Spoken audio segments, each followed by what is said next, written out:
আপনাদের নেত্রী ফ্যাসিবাদী হাসিনা এখান থেকে পলায়ন করতে হয়েছে। যারা আপনারা দোষর তাদেরকে বলতে চাই, ঘাসের আড়াল থেকে যুদ্ধ করবেন না। ঘাসের আড়াল থেকে যারা যুদ্ধ করে, যারা মানুষের ক্ষতি করে, তারা কাপুরুষ। আমরা গত 17 বছর দিতে হবে না কালচার দেখেছিলাম, নির্বাচন হয় রাতের বেলায়।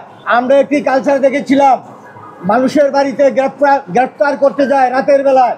এই ফ্যাসিস্ট সরকার তাদেরকে আক্রমণ করে ধরে নিয়ে আসে। একই রকম কালচার দেখলাম, রাতের বেলায় আমরা একটা আনন্দ উৎসব করব, সেখানেও রাতের বেলায় হামলা। আবার মানিকগঞ্জে যে শিল্পী আমাদের মানবেন্দ্র ঘোষ, তার গ্রামের বাড়িতে একটা আগুন দেওয়া হলো, সেটাও রাতের বেলায়। আপনারা তো রাস্তায় আসেন, রাস্তায় এসে কি প্রতিবাদ করতে চান, মোকাবেলা করতে চান, সেটা রাস্তায় আসেন, দিনের বেলায় আসেন। রাতের বেলায় আপনাদের এটা কেমন কালচার? 15 বছরের ফ্যাসিস্ট কায়দার যে আপনারা সন্ত্রাসী করেছেন, 24শে জুলাইয়ের গণ অভ্যুত্থানের মাধ্যমে তা প্রমাণ করেছে মানুষ। আপনাদের নেত্রী ফ্যাসিবাদী হাসিনা এখান থেকে পলায়ন করতে হয়েছে। যারা আপনারা দোষর তাদেরকে বলতে চাই, ঘাসের আড়াল থেকে যুদ্ধ করবেন না। ঘাসের আড়াল থেকে যারা যুদ্ধ করে, যারা মানুষের ক্ষতি করে, তারা কাপুরুষ।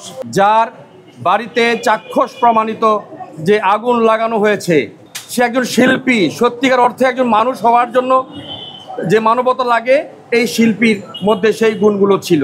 এটা বাংলাদেশের নববর্ষ হবে, উদ্বেলিত হবে বাংলার সমস্ত জনগণ। এই উৎসবকে ভণ্ডুল করবার জন্য, এই বাংলাদেশকে রুখবার জন্য তারা রাতের অন্ধকারে আমাদের উপর যে অগ্নি সন্ত্রাস করেছিল বা করে যাচ্ছে, বা এখনো তারা ভয় দেখিয়ে যাচ্ছে। কোনো শিল্পীর শিল্প সত্তাকে নষ্ট করে দেবার ভয় দেখাতে চায়।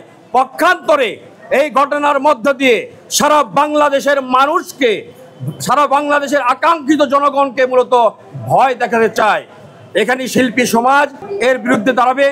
চারুকলায় আমাদের বৈশাখ যে বর্ষবরণ উৎসব, আনন্দ শোভাযাত্রার জন্য আমরা যে প্রতিকৃতিগুলো তৈরি করেছিলাম, তার মধ্যে একটি প্রতিকৃতি ছিল যে ফ্যাসিবাদের জননী, যে কিনা ফ্যাসিবাদের প্রতিকৃতি, যে ফ্যাসিস্ট হাসিনার, সেই হাসিনার যে প্রতিকৃতি আমরা তৈরি করেছিলাম। কিন্তু তারা রাতের আধারে এসে আমাদের সেই ফ্যাসিস্ট প্রতিকৃতিতে আগুন দিয়ে দেয়।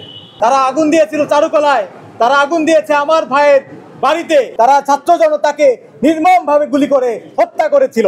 সেই হত্যার তারা রেশ এখনো তারা যায়নি। তারা এখনো সেই হত্যাকাণ্ড নীরবে নিভৃতে তারা রাতের অন্ধকারে এসে সেই হত্যাকাণ্ডগুলো ঘটিয়ে যাচ্ছে।